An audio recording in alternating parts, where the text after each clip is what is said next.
Hey guys, welcome back. কেমন আছেন সবাই? আমরা আলহামদুলিল্লাহ ভালো আছি। তো আজকে সকাল সকাল রেডি হয়ে যাচ্ছি হচ্ছে একটা বনভোজনে, পিকনিকে। এটা হচ্ছে শীতকালীন বনভোজন, যেটা হচ্ছে বিজিবিদেরই আয়োজিত আর কি। তো এবারে আব্বুর কাছাকাছি আছি বিধায় এটা হচ্ছে অ্যাটেন্ড করতে পারছি। লাস্টে যখন আমরা পিলখানাতে ছিলাম তখন অ্যাটেন্ড করেছিলাম।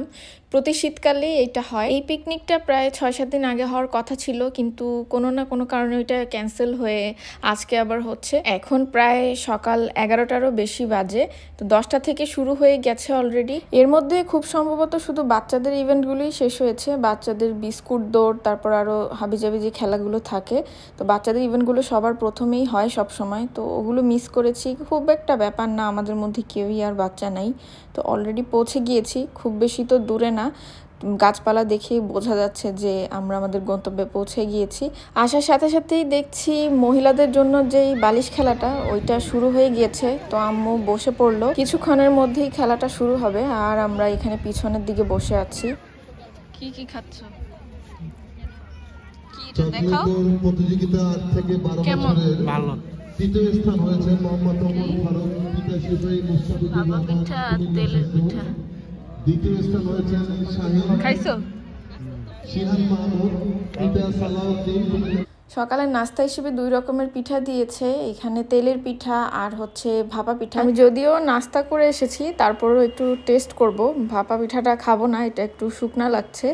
তেলের পিঠাটা খাচ্ছি, ভালোই লাগছে, মোটামুটি টেস্ট আর কি। আর এটা হচ্ছে বসার অ্যারেঞ্জমেন্ট। এটা অবশ্য অফিসারদের বসার জায়গাটা দেখাচ্ছি আপনাদেরকে। আর তার পাশেই আমরা বসে আছি।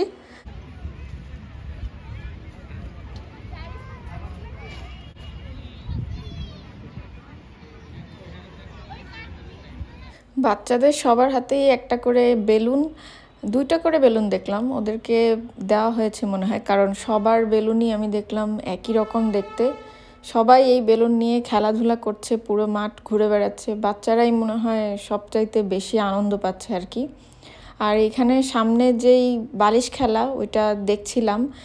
আম্মু অনেকক্ষণ ছিল বালিশ খেলাতে। লাস্টে 6 জন যখন ছিল তখন আর কি বাদ পড়ে গেছে। আমি গেলাম আর সাথে সাথে এমন হলো, এই জন্য আমাকে সবাই বলল যে আমি নাকি কুফা। যাই হোক, এগুলো শুনে অভ্যাস আছে। এই যে আম্মু, এই শাড়িটা কে কিনে দিছে? এই শাড়িটা মিলি কিনে দিয়েছি। বাহ, এই যে আম্মুর কাশ্মীরি শাল। অনেক দূর খেলে তারপর 6 জন মনে হয় ছিল তখন চলে আসছে। আরেকটু খেললে হইতো না? 4 জন যে দিছে লাস্ট। না, 3 জন দিছে। 3 জন? অন্য সময় 10 জন দেয়। এইখানেই সিস্টেম।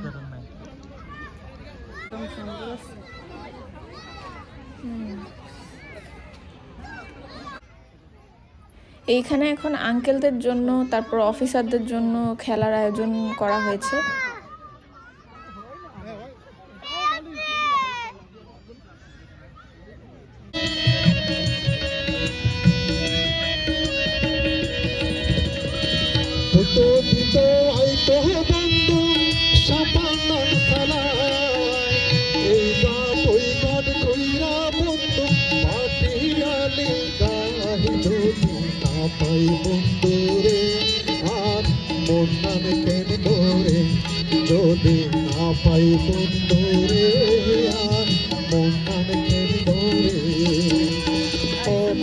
খেলাধুলা, গান, এই ইভেন্টগুলো শেষ করে তারপরে লাঞ্চের পর্ব।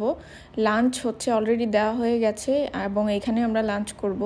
লাঞ্চে ছিল সাদা পোলাও, মুরগির রোস্ট আর গরুর মাংস, আর ছোট একটা আলুর চপের মতো, আর একটু সালাদ ছিল।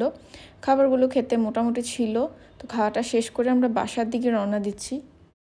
আমাদের পিকনিক শেষ, বাসায় চলে আসছি। আর ওইখানে আসলে তেমন আর কোনো ইভেন্ট বাকি নাই, খাওয়া দাওয়াও এখানে হয়েছে, কারণে বাসায় চলে আসলাম। বাসা খুব বেশি দূরে না, তাড়াতাড়ি চলে আসছি।